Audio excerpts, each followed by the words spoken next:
Ok l'équipe, c'est Romain pour une nouvelle vidéo. Pour ceux qui savent pas, ça fait 5 ans que je fais du football américain sur Paris. Donc aujourd'hui, j'ai décidé de vous présenter un peu tous mes équipements que j'ai pu accumuler en ces 5 ans.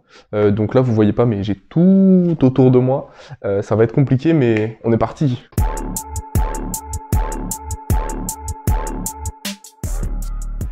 Alors du coup, pour être un peu organisé, parce qu'il y a pas mal de choses, on va commencer par le bas de la tenue, donc les crampons, et puis au fur et à mesure, on va monter pour terminer par le casque. Alors dans l'ordre chronologique, ça c'est pas mes premiers crampons. Mes premiers crampons c'était des Nike Vapor Untouchable.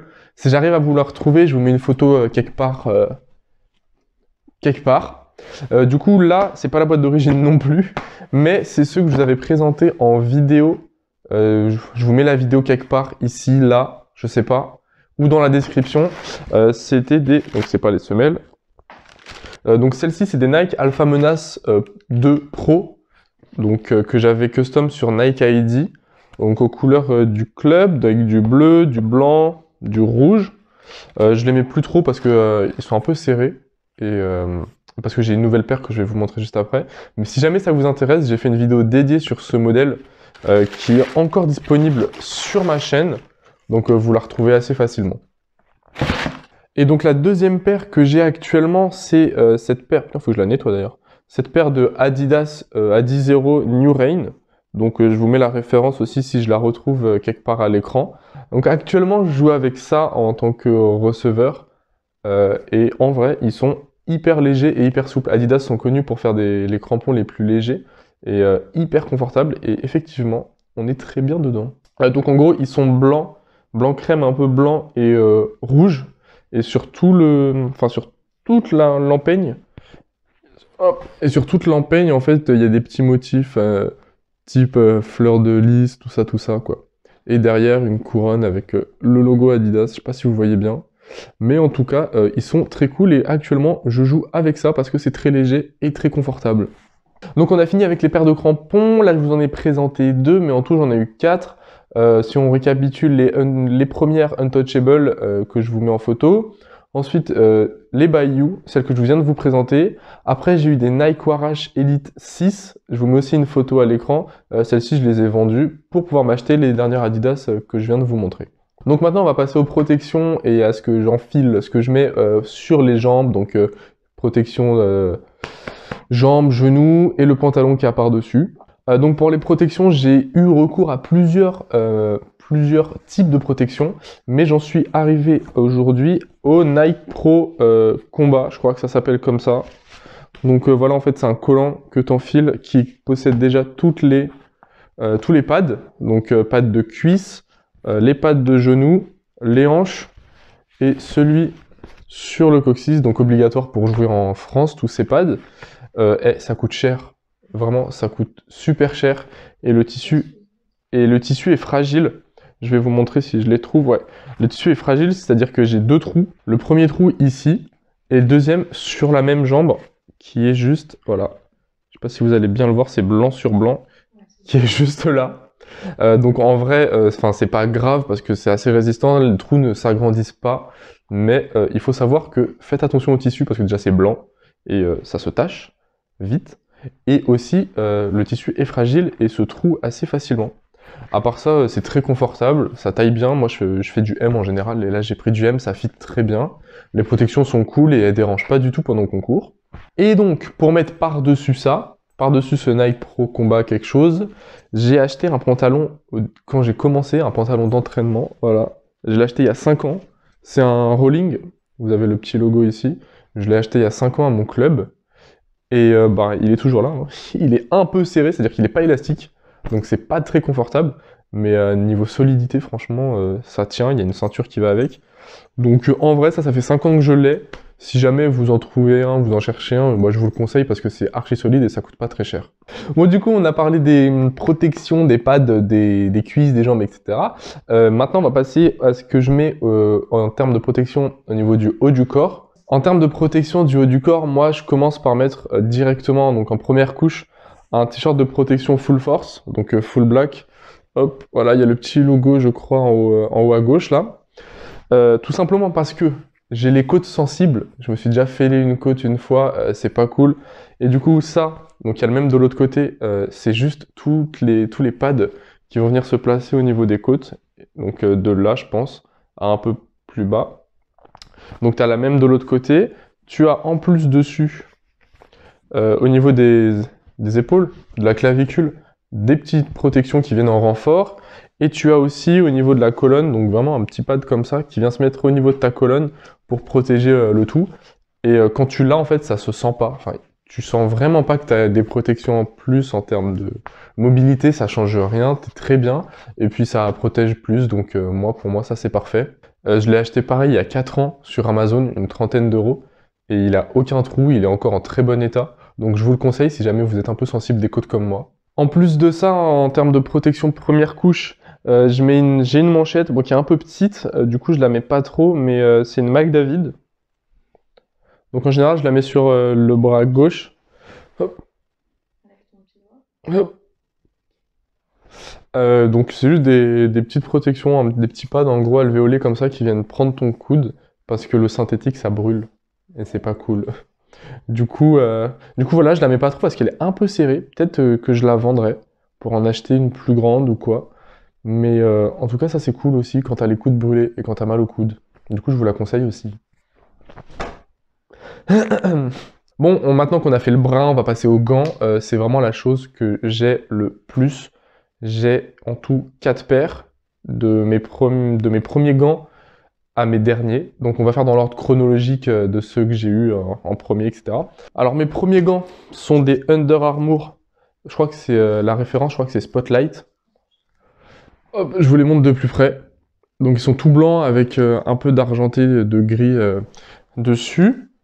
Moi tous mes gants c'est du M. J'ai pas des grandes mains, donc, mais ça fait le taf carrément. Ils ont aucun défaut, aucun trou, aucune déchirure. À part, vous pouvez voir un peu le caoutchouc qui se barre un peu sur les doigts. Mais ça c'est que de la déco, en vrai on s'en fout. Le grip est toujours bien. Et puis ils fit bien, ils sont confortables et légers. Donc ça c'est mes premiers gants, mes tout premiers. Ça fait 5 ans que je les ai. Donc ma deuxième paire de gants, donc c'est ces gants-là.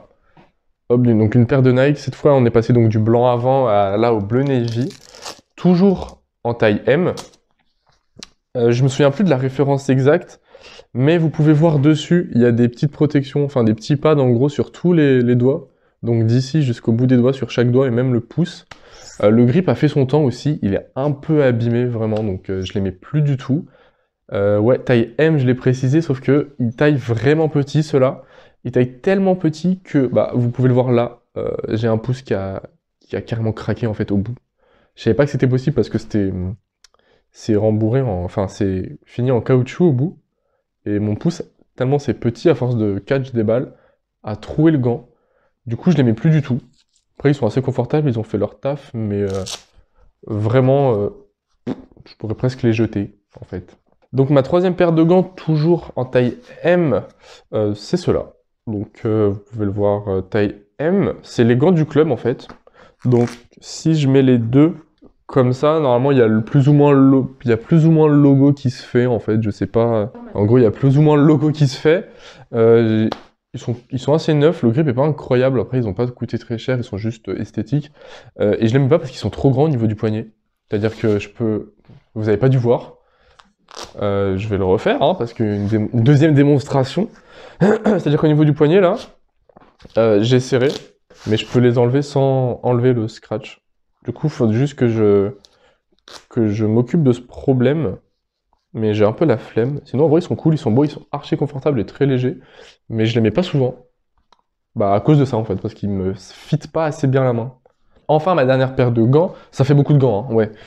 C'est des Nike Vaporjet 6 ou 7. Très bien, très bien, très bien. Nike Vaporjet 7. Donc toute dernière paire de gants, la paire la plus chère, toujours en taille M. Toute bleue avec juste définition blanche. Elle fit super bien. C'est toujours un peu serré parce que c'est Nike, mais ça fit super bien, sauf au niveau du pouce. Je crois que j'ai un gros pouce parce que ça me serre le pouce. Seul problème, c'est que j'ai trouvé les deux gants à ce niveau-là. Vraiment les deux même, je les ai trouvés ici, donc je comprends pas pourquoi. Du coup ça m'a un peu saoulé. donc je les mets plus. Et du coup, au final, actuellement, je joue avec ma toute première paire de gants, donc les Under Armour. Vraiment les moins chers, ils m'ont coûté 30 € hein, je crois que sur Amazon encore une fois. Et en fait, c'est les seuls qui ont aucun défaut. Donc on a fini avec les gants, et maintenant on va passer donc à l'épaulière. Donc actuellement, j'ai reçu hier, donc hier quand je tourne la vidéo, hein, une nouvelle épaulière, donc une épaulière Zenith Velocity 2. Avant, j'avais une épaulière Shot quelque chose. Si je vous retrouve une photo ou la référence, je vous mets une photo juste ici. Donc en ce qui concerne l'épaulière actuelle, donc le focus s'il vous plaît, chef. Hop. Voilà, donc épaulière Zenith. Épaulière Zenith avec une backplate Shot. Backplate Shot qui à la base n'est pas compatible, qui n'est pas adaptable à cette épaulière, hein, parce que les vis fournies avec la backplate ne rentraient tout simplement pas dans les trous de l'épaulière. J'ai donc, avec mon génie, mis juste des colliers de fixation. Donc ici et là, et puis la backplate maintenant, elle tient très bien, il n'y a pas de galère, donc c'est un truc que je vous conseille. Puis au moins ça évite que les vis se desserrent. Donc cette épaulière, on est sur une gamme de prix environ entre 250 et 270. Donc c'est une épaulière très légère. Donc si vous avez un poste skill, donc receveur, DB, QB, nanana, ça peut être pour vous parce que c'est très léger. Les pads d'épaule aussi sont très petits et très souples. Donc pour tous les mouvements de bras, lever les bras, nanana, vous connaissez, c'est très bien. L'encolure ici, très soft. Je sais pas si vous voyez bien, elle est très épaisse, très soft, très confortable. Donc pas de galère au niveau des mouvements du cou de la tête. Et enfin, un point positif, on va dire que c'est tous les pads à l'intérieur se descratchent. J'ai un peu la flemme de le faire parce que flemme de les remettre, mais ça se descratche entièrement pour pouvoir les laver, les passer à la machine. Donc voilà pour l'épaulière Zenith et la backplate Shot que j'utilise tout le temps. Depuis hier. Pour mettre sur cette épaulière en entraînement, j'ai deux maillots. Donc deux maillots de couleurs différentes et de marques différentes. Le premier que je mets le moins, parce que c'est un maillot bleu et que je m'entraîne pas en bleu en fait, c'est un maillot Barnett qu'un pote m'a filé. Hop, taille M. Il a subi quelques entraînements, mais rien à noter dessus. Hein. Je crois que les Barnett sont un peu plus chers que l'autre que je vais vous présenter, mais ça fait le taf. T'as un logo sur la manche ici aussi. Puis rien à dire quoi, c'est un maillot d'entraînement où ça se trouve pas facilement, enfin c'est solide, donc pas de galère là-dessus. Mais le deuxième maillot que je mets le plus souvent, tout le temps, à l'entraînement depuis 3 ans, c'est un maillot rouge, simplement parce que moi, comme je suis en attaque, en équipe offensive, nous on s'entraîne en rouge. Du coup le voilà, donc il est un peu plus court parce que je l'ai découpé, pour qu'il m'arrive... je l'ai découpé pour qu'il m'arrive au niveau de la taille et qu'il descende pas trop. C'est un maillot Decathlon, parce que Decathlon fait du textile football américain, c'est pas cher, et c'est assez solide, hein. Ça fait 3 ans que je l'utilise très souvent, et il a aucun défaut. Donc si jamais vous avez besoin de maillots d'entraînement, Decathlon font des trucs, allez voir sur leur site. Il y a blanc, rouge, bleu, non, blanc, rouge, noir, un truc comme ça. Et ils font aussi des gants, donc allez faire un tour si vous n'avez pas trop de budget mais que vous en avez besoin, c'est toujours très cool. Donc on arrive tout en haut, donc avec le casque. Moi mon casque je l'ai acheté il y a 3 ans, en 2019, de toute façon c'est écrit sur le casque la date de mise en service. Je l'ai acheté entre 250 et 300 € à l'époque, hein, comme si ça faisait 50 ans. Je connais pas les prix aujourd'hui, mais c'est un Riddell Speed Icon, donc en bleu navy avec une grille blanche, une grille assez ouverte. Comme je suis receveur, je crois que je l'ai dit 18 fois, grille assez ouverte. Il y a des grilles qui sont plus ouvertes encore, mais ça coûte un peu cher, une grille quand même. Ça coûte minimum 50 € la grille, c'est pas donné. Donc vous pouvez voir, je vais vous montrer l'intérieur. Il y a deux couches de protection, une première blanche un peu comme ceci, que vous pouvez retrouver là. Et la deuxième par-dessus en noir, donc qui vient se gonfler pour s'adapter à la tête, enfin à la forme et à la taille de ta tête. Le casque est un L, mais du coup j'ai besoin de bien le gonfler, sachant que le M c'était vraiment trop petit. Enfin c'est un peu bizarre. Du coup là mon casque c'est en L. Dessus, enfin tout est d'origine dessus du coup, sauf La mentonnière. Mentonnière Under Armour blanche, un peu classique, 25 €. Ça fait le taf, ça fait grave le taf en fait, parce que les mentonnières de base vendues avec les casques sont en cuir. Et c'est pas agréable quand tu transpires, ça prend mal la forme de ton menton. Donc je vous conseille fortement, si vous achetez un nouveau casque, ou même si vous en louez un, d'acheter votre propre mentonnière dans ce style-là. Peu importe, Under Armour, Riddell, ils en font des mieux, etc. Mais changer la mentonnière, c'est quelque chose de sous-coté, alors que ça change vraiment la façon dont le casque va te fit. Donc pour aller avec le casque, j'ai un protège-dents, hop, j'espère que vous voyez bien, c'est un protège-dents Battle Chrome, Battle Oxygène Chrome quelque chose, donc avec des reflets blancs, n'importe quoi, des reflets bleus et verts, parce que c'est toujours très stylé. En soi, il est blanc, mais le plus important ici à retenir, c'est que c'est de la gamme Oxygène, donc l'entrée d'air ici est beaucoup plus importante, beaucoup plus volumineuse que sur les protège-dents classiques, et vraiment, je vous le conseille, ça change vraiment la façon dont tu respires en fait, et au niveau de ton cardio, ça l'améliore grandement. Et enfin, pour terminer,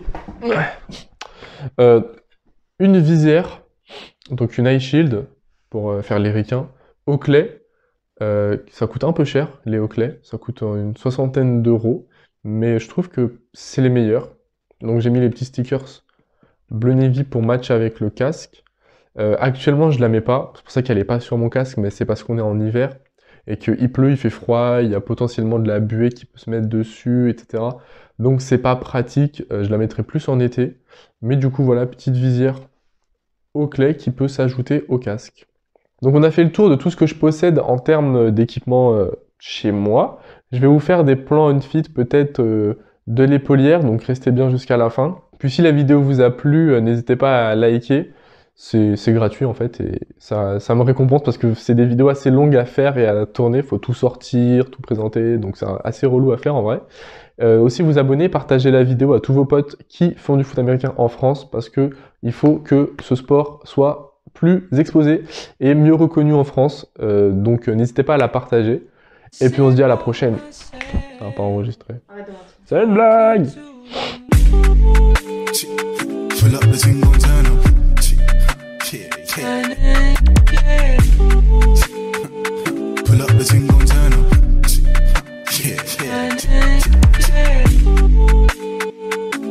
thing, gon' turn